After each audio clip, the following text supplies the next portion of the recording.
guys, welcome to my YouTube channel. If you're new here, thank you so much for stopping by. On this channel, I inspire the creative in you by posting videos on sewing tutorials, natural content, bead making tutorials, fashion stroke style videos, and also fun DIYs. So if you know that those areas of what you're interested in, then please make sure you subscribe. I post videos every Wednesdays and Saturdays.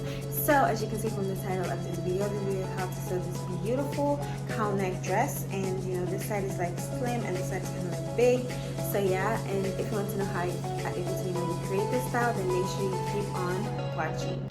Alright, so these are the following tools that you're going to need for this tutorial. First of all, you're going to need fabric. So I went with this, silky fabric, but it didn't have enough stretch, and I'm really sad about that because I feel like, it didn't really hug on my body the way I wanted it to. So yeah, I suggest that, you get a fabric that has stretch, so that you'd be able to it just, fit well on your body.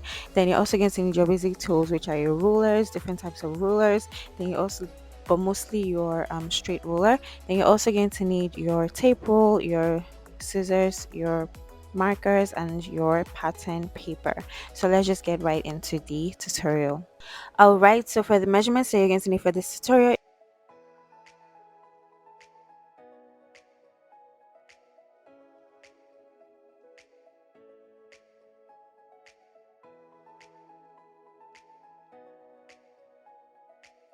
and then as you can see here, I'm just folding the material, the pattern paper into two on the long side. So want to make sure that it's long. So as you can see, I'm just going to make sure that it's enough for my hip measurement, and it was. So yeah, I was ready to go. So the first thing that I want to do now is that I want to mark 1 inch at the top, just so that I have that space in case I want to use it to do anything. And then from there I just mark my vertical measurements, which are my shoulder to bust, those measurements that we said: shoulder to armhole, shoulder to bust, bust to waist, waist to hip. And it depends on you, but I didn't want to include my dress length here because I wasn't exactly sure where I was going with this dress. So yeah, but if you're sure of that, then you could just measure from your shoulder to your dress length. If you want your dress to stop at your knee, then you could just measure that from your shoulder to your knee. Yeah, so that is that for that. And then after that, I just went ahead to mark my horizontal measurements as well. My horizontal measurements divided by 4. So I marked my bust measurements divided by 4 on my armhole line, as well as my bust line, my waist measurements divided by 4, my hip measurement divided by 4, and as well as your knee measurements divided by 4, your 2 knees divided by 4. And then after that, I just added seam allowance, and that was that for the body of the dress. So now let's get on to the neckline, which is our cowl neck.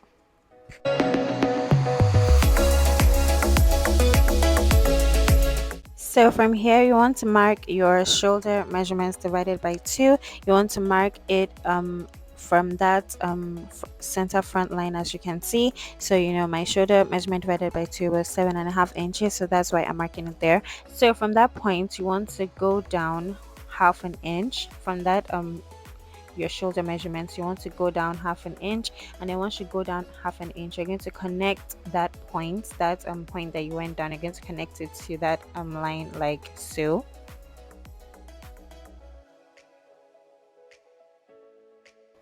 Then on the center front, you want to go down 2 inches, so. You just want to mark 2 inches, and then you're going to connect that line that we dropped down half an inch. You want to connect it to that line like so.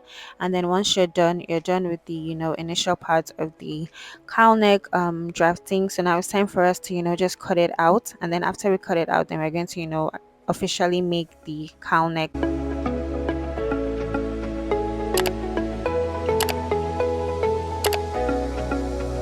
So as you can see, I'm just joining all the lines and just making sure that all the lines are on both sides of the pattern, because that's very important. So as you can see from the type of dress, you can see that the left side is a little bit bigger than the right side, and that is like the style. So in order for us to achieve this, then we have to do this. Okay, so the first thing you want to do is that you want to get the middle point of the first line. So as you can see, from that left side all the way to the middle of the pattern, you can see that that is 9 inches, right? So we want to get 9 inches. We want to get the half of 9 inches. So the half of 9 inches is what? It's 4.5. So you just want to measure 4.5 on top and 4.5 on the bottom. So then after you do that, then you just want to make a straight line. So the line should be 5 inches, like the line from, like, you just want to measure from the armhole to the top 5 inches. And then after you do that, then you just want to connect those lines together. So you want to connect this line to the left side of the pattern, and then you want to connect that line all the way to the right side at the top of the pattern with, a ruler like this, or you could, go ahead to just, freehand with this. It doesn't really matter, but as far as you just get, like a curved line. So in order to get the cowl neck, we have to slash and spread. So in order for us to be able to slash and spread, we have to cut through the armhole line. As you can see, want to cut through it. So I'm just going to, show you how to cut through it. You just want to cut through it, but you want to make sure that you're not cutting through the like the other side, like the extreme sides of the pattern, right? You want to just make sure that you just cut a little, just, get a little bit to the extreme end. And then after that, I just cut through the middle line, as you can see, like I told you to do earlier. So then after you do that, then you just want to arrange the fabric like so. And then after you arrange, you want to, just put heavy things on the pattern so that, it doesn't move around. And then you just want to trace it out. So once you get to that space there, as you can see, you want to ensure that, the other side of the pattern paper that we slashed and spread, we want to make sure that, it's 17 inches between the two of them. Okay, you want to make sure that it's 17 inches between two of them. So the length of this depends on how you want your cowl neck to be.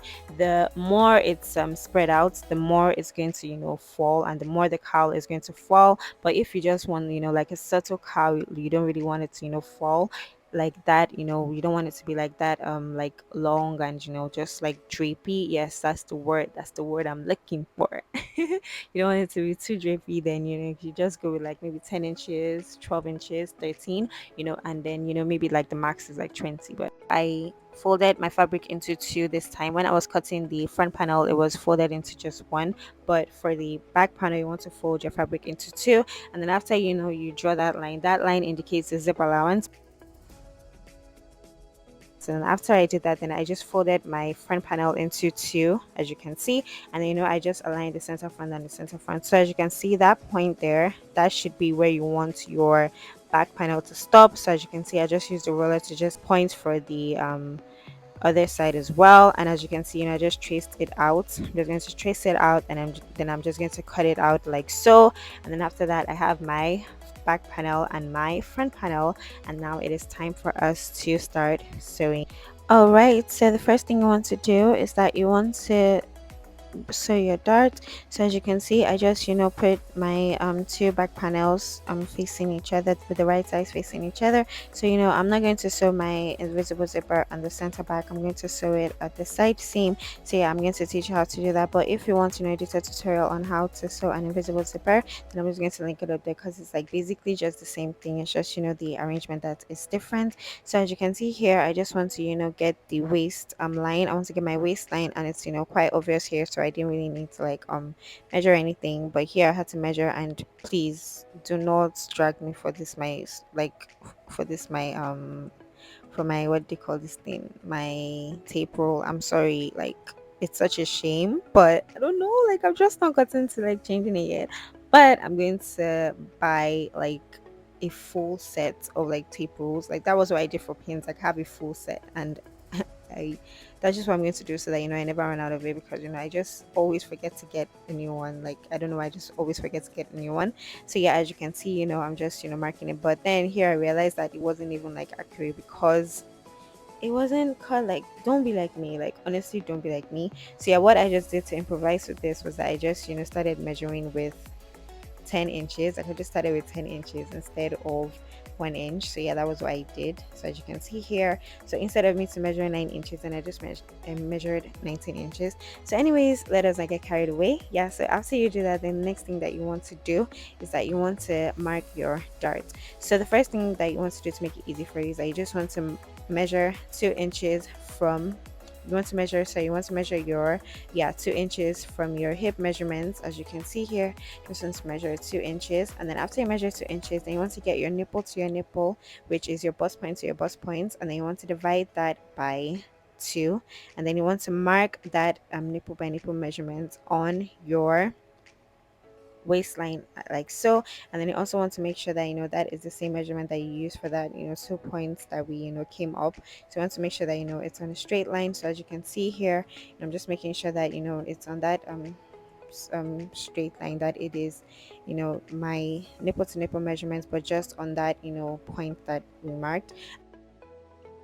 So I made my darts 1 inch wide. So I just marked half an inch on both sides, and then I'm just making my I'm then I'm just marking my bust points, at the top of my back panel as well. And then I'm just going to connect the dots like so. And then after I do that, then I'm just going to trace it out. So in order for you to be able to get these exact same lines at the other side of the back panel pieces, then you just want to put pins through the points, so which is through the points on the armhole line, on the points of the waistline, and on the points of the hip, on the hip line that we extended by 2 inches. And then once you turn your back panel over, then voila, you have your darts already there. So you just want to trace them out. Then I'll take your back panels to your sewing machine. So the first thing that you want to do is that you want to sew the center back. Okay, you want to sew it all the way down. So you can sew with like 0.25 inches here, so that we have enough space for the darts, so that we have enough material for the darts by the hip side. And then after you do that, then you just want to sew your darts like so. So yeah, this is how to sew your darts. And then after you're done with that, your dress should look like this, the back panel should look like this. And then after you do that, then the next thing that you want to do, pin your back panel and your front panel together at those points there, as you can see. And then after you do that, then you just want to shape your dress, making sure that the measurements are accurate. So yeah, for the side that you want to put your invisible zipper, like, because we're going to be sewing our invisible zipper at the side seam, you want to make sure that you sew that side with a basting stitch, which is the longest stitch setting on your machine. So because after we sew the invisible zipper, then we're going to like rip that seam, we're going to remove that seam, because well, you see it in full detail as I would show here. So yeah, let us get into that. Okay, so in order to sew your invisible zipper at your side seam, you just want to get the side seam that you'd prefer to use. And then after you do that, then you want to open it up. So you want to open the seam up, and then you want to arrange your zipper like that. Can you see? So you want to make sure that the zipper teeth is close to the same place, and you want to make sure that it is only on that layer that you're sewing on. Okay, make sure that you don't sew on the 2 layers. You just want to sew directly on the layer there, as you can see. And then you just want to sew really close to the zipper teeth.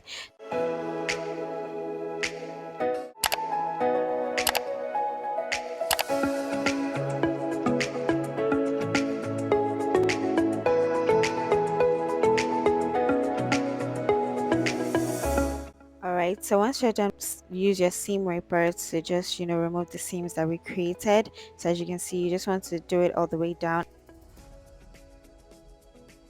And then after you do that, then you would notice that you have these two lines where you back stitched. So you want to just join those two lines together, you want to join those two seams together.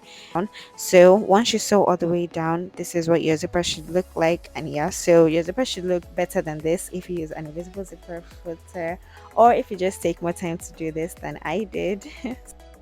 And then the next thing I want to do is I want to get our straps. So for my straps, I decided to go with 40 inches long, but I suggest that you make it really long, so that you could do different styles with it, because I'm all about styles, but I don't know why I just didn't do that. But yeah, I suggest that you do that, make it long, so that you could work your way around it. So I just made it 60 inches long, and then I made it 6 inches wide. So as you can see, I just folded it into two, and then I just sewed it straight down, and then I just turn it over. So before you sew your straps to your front panel, you want to make sure that you fold your neckline in. You want to fold it all the way down, like from the armhole side to the neckline and all of that. You just want to fold it twice, so that that place sticks neat and all of that. But if you have an overlocker with the same thread as the color of your dress, then you could just overlock it. But it's best for you to just turn it if you don't have that. So after I turn it, then it should, you know, just look like this. And then after that, so you know that for this dress that we did, we have two lengths of the cowl neck. So one side is up and one side is down. So you want to get the side that is up, and that is where you want to, you know, sew the first strap with. You want to sew it with that first strap. So you just want to arrange the strap on where, you know, the strap would fit. So once you sew that where the strap would fit, then you just want to cut out the excess that is there.